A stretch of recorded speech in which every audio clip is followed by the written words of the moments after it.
To understand concrete's greatest weakness, first we need to know a little bit about mechanics of materials, which is the fancy way of saying how materials behave under stress. Stress in this case is not referring to anxiety or existential dread, but rather the internal forces of the material. There are three fundamental types of stress: compression, pushing together, tension, pulling apart, and shear, sliding along a line or plane. And not all materials can resist each type of stress equally. It turns out that concrete is very strong in compression and weak in tension. But you don't have to take my word for it. Here's a demonstration. These two concrete cylinders were cast from the exact same batch, and we'll see just how much load they can withstand before failure. First, the compressive test. Under compression, the cylinder broke at a load of about 1,000 pounds. That's 450 kilo. For concrete, that's pretty low because I included a lot of water in this mix. The reason is my rig to test tensile strength isn't quite as sophisticated. I cast some eye bolts into the sample, and now I'm hanging it from the rafters in the shop. I filled up this bucket with gravel, but it wasn't quite enough weight to fail the sample, so I added another dumbbell to push it over the edge. The weight of this bucket was only about 80 pounds, or 36 kilos. That's less than 10% of the compressive strength. All this to say, you shouldn't make a rope out of concrete. In fact, without some way to fix this weakness to tensile stress, you shouldn't make any kind of structural member out of concrete, because rarely does a structural member experience just compression. In reality, almost all structures experience a mixture of stresses. That's no more apparent than in the classic beam. This particular classic beam is homemade by me out of pure concrete here in my garage. Applying a force on this beam causes internal stresses to develop, and here's what they look like. The top of the beam experiences compressive stress, and the bottom of the beam experiences tensile stress. You can probably guess where the failure is going to occur on this concrete beam, as I continue to increase the load. It happens almost instantly, but you can see that the crack forms on the bottom of the beam where tensile stress is highest and propagates upward until the beam fails. You see what I'm getting at here? Concrete on its own does not make a good structural material. There are just too many sources of tension that it can't resist by itself. So in most situations, we add reinforcement to improve its strength. Reinforcement within concrete creates a composite material, with the concrete providing strength against compressive stress, while the reinforcement provides strength against tensile stress.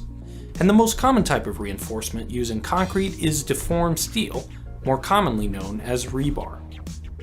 I made a new beam with a couple of steel threaded rods cast into the lower portion of the concrete. These threads should act just like the deformed ridges in normal rebar to create some grip between the concrete and steel.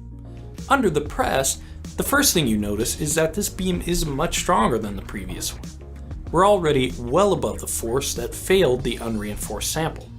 But the second thing you notice is that the failure happens a little bit slower.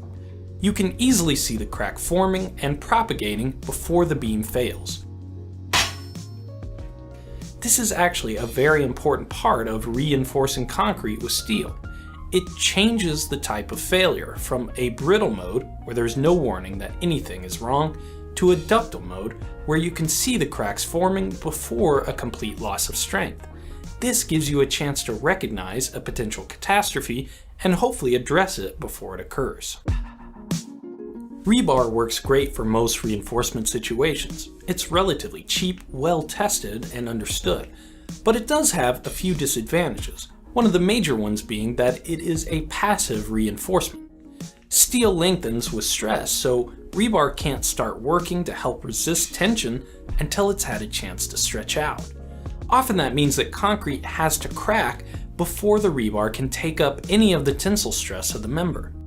Cracking of concrete isn't necessarily bad. After all, we're only asking the concrete to resist compressive forces, which it can do just fine with cracks. But there are some cases where you want to avoid cracks, or the excessive deflection that can come from passive rebar. For those cases, you might consider going to an active reinforcement, also known as pre-stress concrete. Pre-stressing means applying a stress to the reinforcement before the concrete is placed into service. One way to do this is to put tension on the steel reinforcement tendons as the concrete is cast. Once the concrete cures, the tension will remain inside, transferring a compressive stress to the concrete through friction with the reinforcement.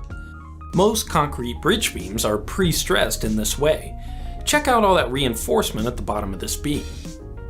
Another way to pre-stress reinforcement is called post-tensioning. In this method, the stress in the reinforcement is developed after the concrete is cured. For this next sample, I cast plastic sleeves into the concrete. The steel rods can slide smoothly in these sleeves. Once the beam cured, I tighten nuts onto the rods to tension them. Under the press, this beam wasn't any stronger than the conventionally reinforced beam, but it did take more pressure before the cracks formed. Also, this one wasn't quite as dramatic because instead of failing the actual steel rods, it was the threads on the nuts that failed first. I hope these demonstrations help show why reinforcement is necessary in most applications of concrete, to add tensile strength and to change the failure mode from brittle to ductile. Just like the last video, I'm just scratching the surface of a very complicated and detailed topic. Many engineers spend their entire careers studying and designing reinforced concrete structures. But I'm having some fun playing with concrete, and I hope you're finding it interesting. I'd love to continue this series on concrete, so if you have any questions on the topic, post them in the comments below.